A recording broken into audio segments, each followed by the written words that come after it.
अस्सलाम वालेकुम। मेरा नाम सादत अली है। आज का जो हमारा टॉपिक है, मैं आज आपको कुछ बेसिक चीज़ें स्टील लैंग के मतलब बताऊंगा। नेसेसरी प्रिकॉशन जिसे कहते हैं। तो सबसे पहले आपको एक नज़र आ रहा होगा कि ये एक स्पैन है जिसके फ्रंट पे एक बीम गुज़र रहा है, इसके लेफ़्ट साइड पे बीम गुज़र रहा है, राइट साइड पे बीम गुज़र रहा है और यहाँ पर भी ये बीम है। तो ये एक स्पैन है।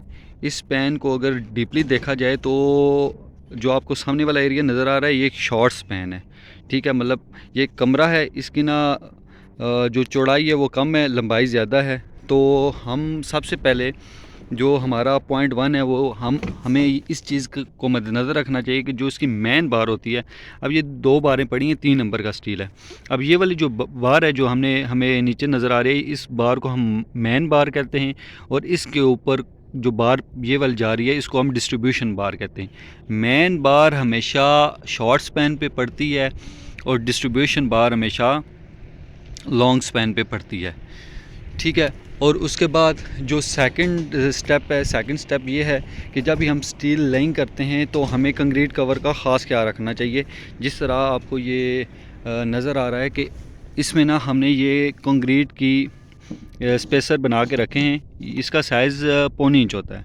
तो मुख्तलिफ़ स्ट्रक्चर में कंक्रीट कवर मुख्तलिफ होते हैं।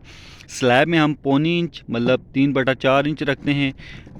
ठीक है, और जो हमारे बीम है, जिस तरह आपको ये बीम नज़र आ रहा है, बीम की साइड पे कवर देने के लिए हम 1.5 इंच का कंक्रीट कवर रखते हैं। जिस तरह ये आपको नज़र आ रहा है, बीम की साइड्स पे 1.5 इंच कंक्रीट कवर, बीम के बॉटम पे भी 1.5 इंच कवर। और जो राफ्ट होती है, राफ्ट में 3 इंच कंक्रीट कवर रखते हैं। अब कंक्रीट कवर रखने का बेसिकली मकसद ये होता है कि हमारा जब शटरिंग रिमूव हो तो हमारा स्टील एक्सपोज ना हो, वो सामने नज़र ना आए। और उसके बाद जो दूसरा इसका मकसद होता है कि अल्लाह ना करे जब कभी हमारी बिल्डिंग में कोई आग वगैरह लग जाए तो डायरेक्ट जो आग है, फायर है, वो स्टील पे असरअंदाज ना हो, तो कुछ रेजिस्टेंट फ्राहम करे। तो इसलिए कंक्रीट कवर देना बहुत ज़रूरी है। और तीसरी और सबसे इम्पोर्टेंट बात यह है कि जब हम बीम का स्टील बांधते हैं, जिस तरह ये आपको नज़र आ रहा है, तो उसमें हम हुक्स प्रोवाइड करते हैं जिनको स्टिरप्स कहा जाता है। जिस तरह आपको ये एक नज़र आ रही है हुक्स, तो स्टिरप नज़र आ रही है। अब ये जो स्टिरप्स है इसमें ये हुक रखी जाती है। ये हुक याद रहे कि इसका जो एंगल है वो 135 होना चाहिए। इसका एंगल हमेशा 135 होना चाहिए। मैं आपको एक बिल्कुल क्लियर करके भी बता देता हूँ। हमारी ये स्टिरप्स है, ठीक है, हमारी स्टिरप है तो इसकी हुक कुछ इस तरह की होनी चाहिए, मतलब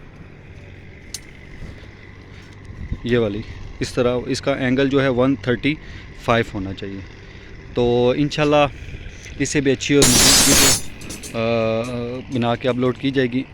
थैंक यू वेरी मच।